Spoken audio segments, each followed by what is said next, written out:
കേരള സർവകലാശാലയിൽ കലോത്സവം ആരംഭിച്ചത് മുതലുണ്ടായ വിവാദം ഒടുവിൽ കോഴ വാങ്ങി എന്ന പരാതിയിൽ അറസ്റ്റിലായ വിധികർത്താവിന്റെ മരണത്തിലെത്തിയിരിക്കുന്നു.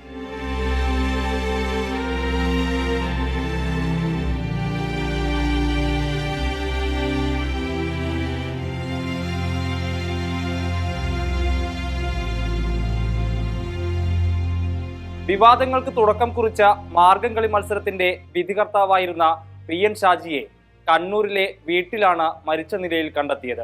കോഴ ആരോപണത്തിൽ കന്റോൺമെന്റ് പോലീസ് സ്റ്റേഷനിൽ ഹാജരാകേണ്ടതിന്റെ തലേന്നാൾ ആ നൃത്താധ്യാപകൻ ജീവനൊടുക്കി. കുറെ മുത്തു നിന്ന് കെട്ടിപ്പിടിച്ച് എന്നോട് പറഞ്ഞു, അമ്മ ഞാൻ ഒരു തെറ്റും ചെയ്തിട്ടില്ല, അനക്കാൻ്റെ അമ്മേനെ മാത്രമേ വിശ്വസിപ്പിക്കണ്ടു, വേറെ ഒരാളെയും വിശ്വസിപ്പിക്കണ്ട.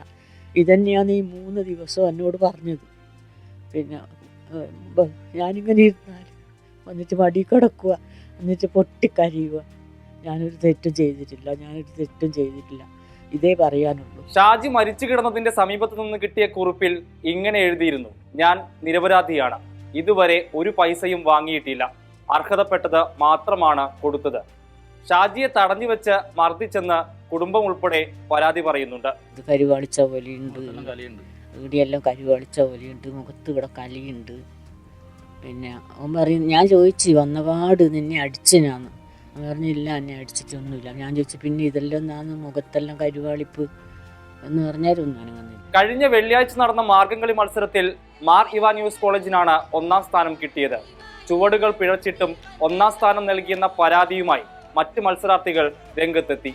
പരാതി SFI ഭരിക്കുന്ന യൂണിയൻ ഏറ്റെടുത്തു.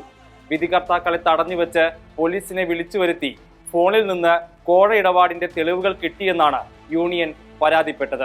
പിറ്റേന്ന് ഷാജിയെയും നൃത്താധ്യാപകരായ ജോമറ്റ്, സൂരജ് എന്നിവരെയും അറസ്റ്റ് ചെയ്തു ജാമ്യത്തിൽ വിട്ടു. ഇവർ പറയുന്ന പോലെയുള്ള കൈക്കൂലിയോ കാര്യങ്ങളോ വാങ്ങുന്നതാണെങ്കിൽ ഈ വീട്ടിൻ്റെ ശോചനീയ അവസ്ഥ നിങ്ങളൊന്ന് നോക്ക്. ഇവൻ ഇതിനൊന്നും പോകുന്നില്ല എങ്കിൽ ഈ വീട് എങ്ങനെ മുന്നോട്ട് പോകും? അത്രയും ദയനീയമായ ജീവിത രീതിയിൽ പോകുമ്പോൾ കൈക്കൂലി വാങ്ങുന്നതെന്ന് പറയുന്നത് നമുക്ക് അർത്ഥം വേണ്ടേ? അല്ലെ അവന് ആകെയുള്ളൊരു സമ്പാദ്യം എന്ന് പറഞ്ഞത് ഒരു ബൈക്കാണ്. ഈ ബൈക്കിലാണ് എല്ലായിടത്തും പോക്കും വരവ്. ജീവിതം എന്ന് പറഞ്ഞാൽ 24 മണിക്കൂറും ഡാൻസ്, പാട്ട്.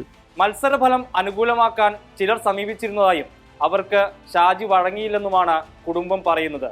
KSU ഭരിക്കുന്ന മാർ ഇവാനിയോസ് കോളേജ് ചാമ്പ്യന്മാരാകാതിരിക്കാൻ SFI ബോധപൂർവം പ്രശ്നങ്ങൾ സൃഷ്ടിക്കുകയാണെന്ന ആക്ഷേപം തുടക്കം മുതലേ ഉണ്ട്. ഷാജിയുടെ മരണത്തിലും SFIയെ പ്രതിസ്ഥാനത്ത് നിർത്തുകയാണ് പ്രതിപക്ഷം. SFIക്കാരുടെ കൊടും ക്രൂരത വീണ്ടും ഒരു മരണത്തിന് കൂടി ഇടയാക്കിയിരിക്കുക. വിധികർത്താവിനെ വിളിച്ചു വരുത്തിയിട്ടാണ് ഒരു നൃത്താധ്യാപകനെ ക്രൂരമായി മർദ്ദിച്ചത്. 51 വയസ്സുള്ള ആളെയാണ് ഇവർ ക്രൂരമായി മർദ്ദിച്ചത്. ഇവന്റെയൊക്കെ അച്ഛനാവാൻ പ്രായമുള്ള ആളെയാണ്. അപ്പൊ സിദ്ധാർത്ഥിന്റെ മരണം ഇവരുടെ കണ്ണ് തുറപ്പിച്ചിട്ടില്ല.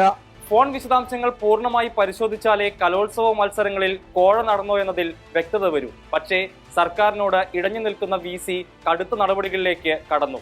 ഇപ്പോഴുള്ള യൂണിയന്റെ കാലാവധി നീട്ടി നൽകേണ്ടെന്ന് VC തീരുമാനിച്ചിട്ടുണ്ട്. യൂണിയന്റെ ചുമതല സ്റ്റുഡൻസ് ഡയറക്ടർക്ക് നൽകും. ഇതോടെ സിദ്ധാർത്ഥന്റെ മരണത്തിന് പിന്നാലെ മറ്റൊരു കലാകാരന്റെ മരണത്തിലും SFI പ്രതിക്കൂട്ടിൽ നിൽക്കുകയാണ്.